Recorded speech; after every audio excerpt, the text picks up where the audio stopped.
Excuse me.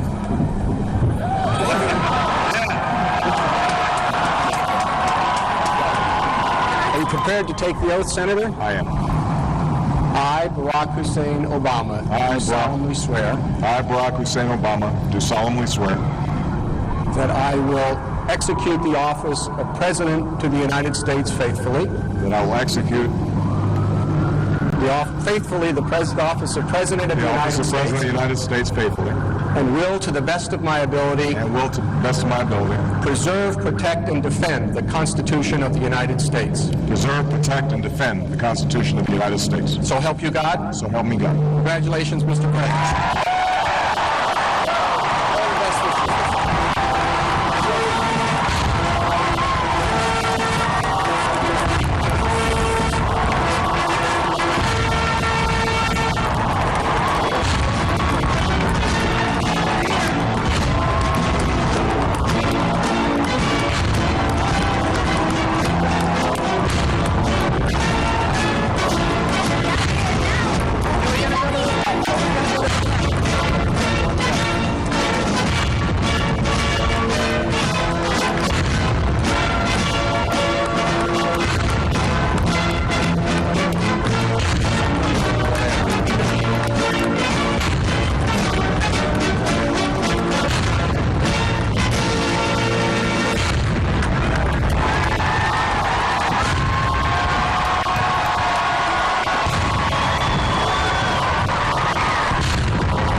of these United States, Barack Obama.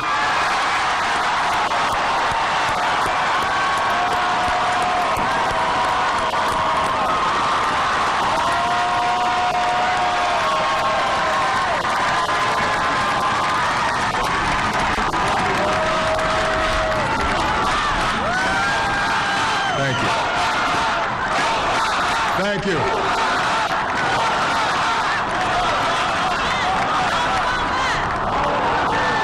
My fellow citizens, I stand here today humbled by the task before us, grateful for the trust you've bestowed, mindful of the sacrifices borne by our ancestors. I thank President Bush for his service to our nation.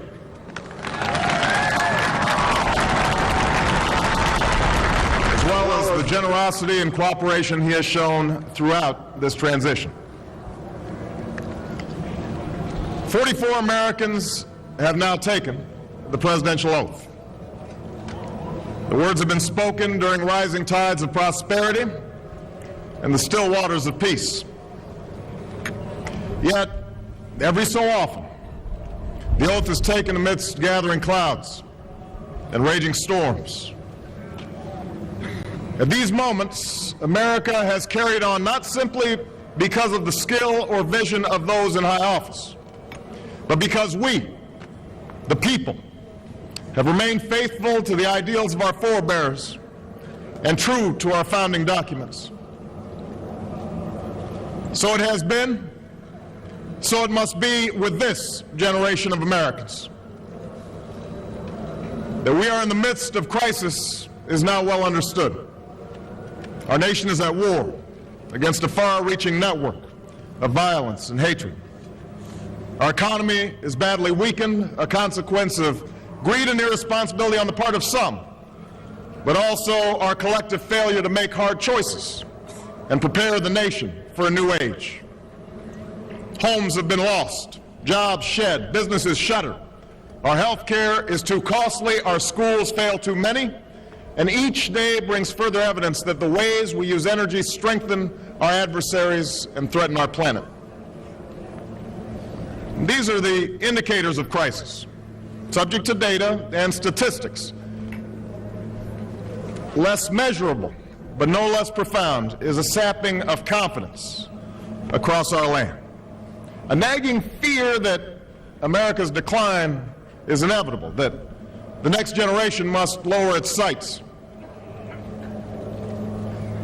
Today, I say to you that the challenges we face are real. They are serious and they are many.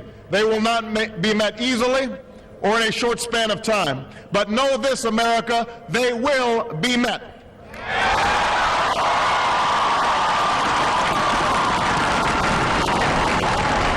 On this day, we gather because we have chosen hope over fear, unity of purpose over conflict and discord. On this day, we come to proclaim an end to the petty grievances and false promises, the recriminations and worn-out dogmas that for far too long have strangled our politics. We remain a young nation, but in the words of Scripture, the time has come to set aside childish things. The time has come to reaffirm our enduring spirit, to choose our better history, to carry forward that precious gift, that noble idea passed on from generation to generation, the God-given promise that all are equal, all are free, and all deserve a chance to pursue their full measure of happiness.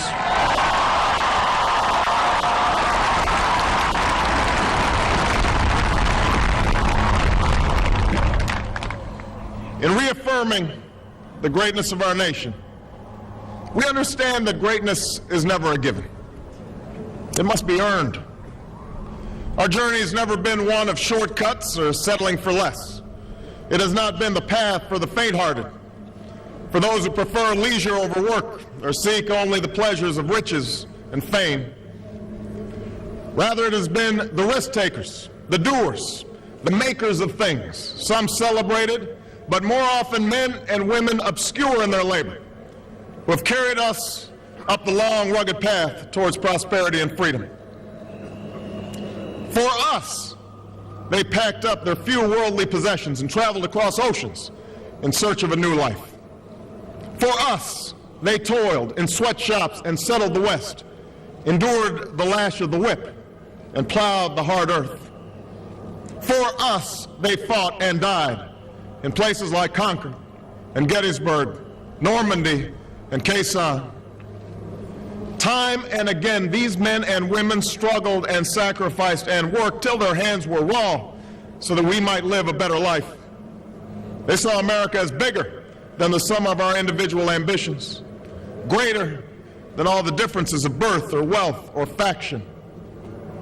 This is the journey we continue today. We remain the most prosperous, powerful nation on earth. Our workers are no less productive than when this crisis began.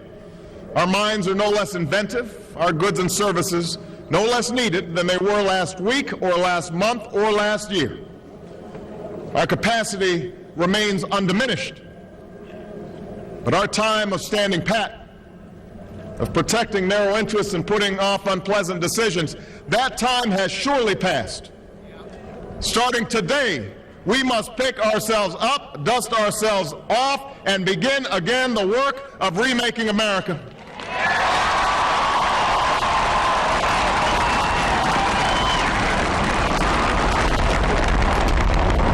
For everywhere we look, there is work to be done. The state of our economy calls for action, bold and swift, and we will act, not only to create new jobs, but to lay a new foundation for growth. We will build the roads and bridges, the electric grids and digital lines that feed our commerce and bind us together. We will restore science to its rightful place and wield technology's wonders to raise healthcare's quality and lower its cost. We will harness the sun and the winds and the soil to fuel our cars and run our factories, and we will transform our schools and colleges and universities to meet the demands of a new age. All this we can do. All this we will do. Now, there are some who question the scale of our ambitions, who suggest that our system cannot tolerate too many big plans. Their memories are short, for they have forgotten what this country has already done, what free men and women can achieve when imagination is joined to common purpose and necessity to courage, What the cynics fail to understand is that the ground has shifted beneath them, that the stale political arguments that have consumed us for so long no longer apply. The question we ask today is not whether our government is too big or too small, but whether it works, whether it helps families find jobs at a decent wage, care they can afford, a retirement that is dignified. Where the answer is yes, we intend to move forward. Where the answer is no, programs will end. And those of us who manage the public's dollars will be held to account to spend wisely, reform bad habits, and do our business in the light of day, because only then can we restore the vital trust between a people and their government. Nor is the question before us whether the market is a force for good or ill. Its power to generate wealth and expand freedom is unmatched. But this crisis has reminded us that without a watchful eye, the market can spin out of control. The nation cannot prosper long when it favors only the prosperous. The success of our economy has always depended not just on the size of our gross domestic product, but on the reach of our prosperity, on the ability to extend opportunity to every willing heart, not out of charity, but because it is the surest route to our common good.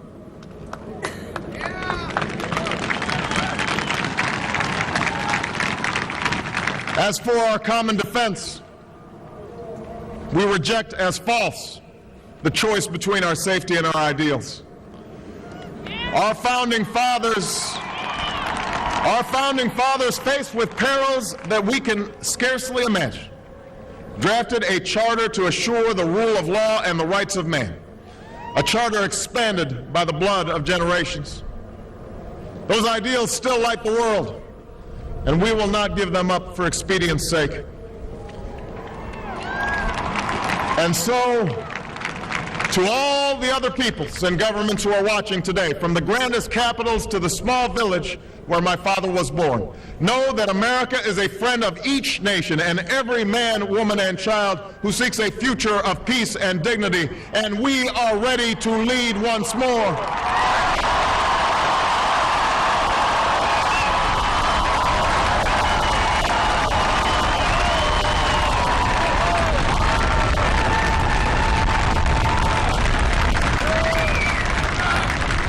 Recall that earlier generations faced down fascism and communism not just with missiles and tanks, but with the sturdy alliances and enduring convictions. They understood that our power alone cannot protect us, nor does it entitle us to do as we please. Instead, they knew that our power grows through its prudent use. Our security emanates from the justness of our cause, the force of our example, the tempering qualities of humility and restraint. We are the keepers of this legacy. Guided by these principles once more, we can meet those new threats that demand even greater effort, even greater cooperation and understanding between nations. We will begin to responsibly leave Iraq to its people and forge a hard-earned peace in Afghanistan. With old friends and former foes, we will work tirelessly to lessen the nuclear threat and roll back the specter of a warming planet. We will not apologize for our way of life, nor will we waver in its defense. And for those who seek to advance their aims by inducing terror and slaughtering innocents, we say to you now that our spirit is stronger and cannot be broken. You cannot outlast us, and we will defeat you.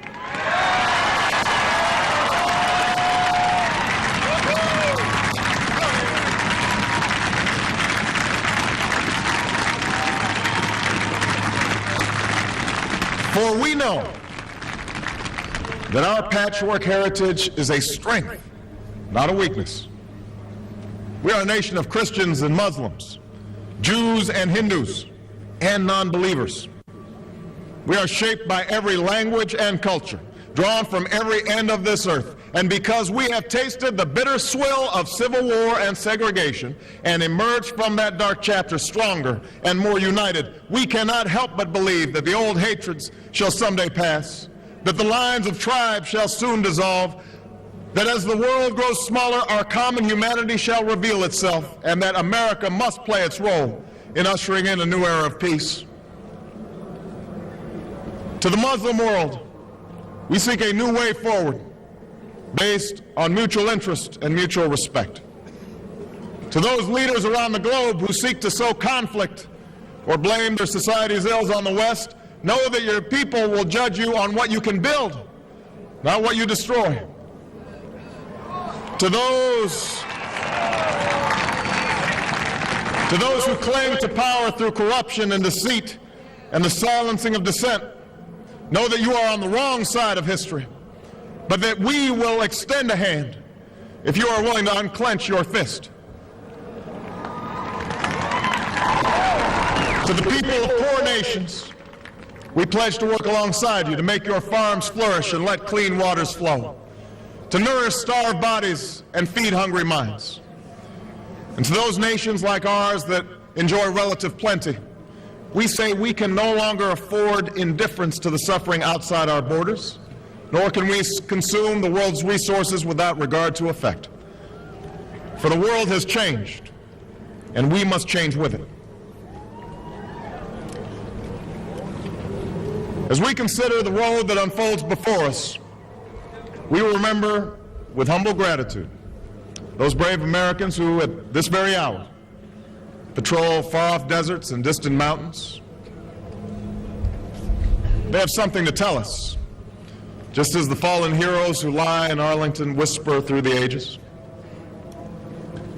We honor them not only because they are the guardians of our liberty, but because they embody the spirit of service, a willingness to find meaning in something greater than themselves. And yet, at this moment, a moment that will define a generation, it is precisely this spirit that must inhabit us all. For as much as government can do and must do, it is ultimately the faith and determination of the American people upon which this nation relies. It is the kindness to take in a stranger when the levees break, the selflessness of workers who would rather cut their hours than see a friend lose their job, which sees us through our darkest hours. It is the firefighter's courage to storm a stairway filled with smoke, but also a parent's willingness to nurture a child that finally decides our fate. Our challenges may be new. The instruments with which we meet them may be new. But those values upon which our success depends, honesty and hard work, courage and fair play, tolerance and curiosity, loyalty and patriotism, these things are old. These things are true. They have been the quiet force of progress throughout our history. What is demanded then is a return to these truths.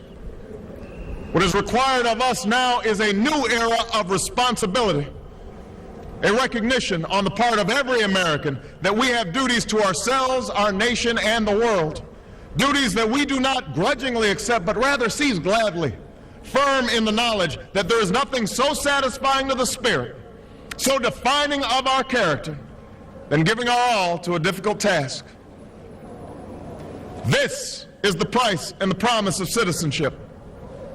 This is the source of our confidence, the knowledge that God calls on us to shape an uncertain destiny. This is the meaning of our liberty and our creed, why men and women and children of every race and every faith can join in celebration across this magnificent mall, and why a man whose father less than 60 years ago might not have been served in a local restaurant can now stand before you to take a most sacred oath.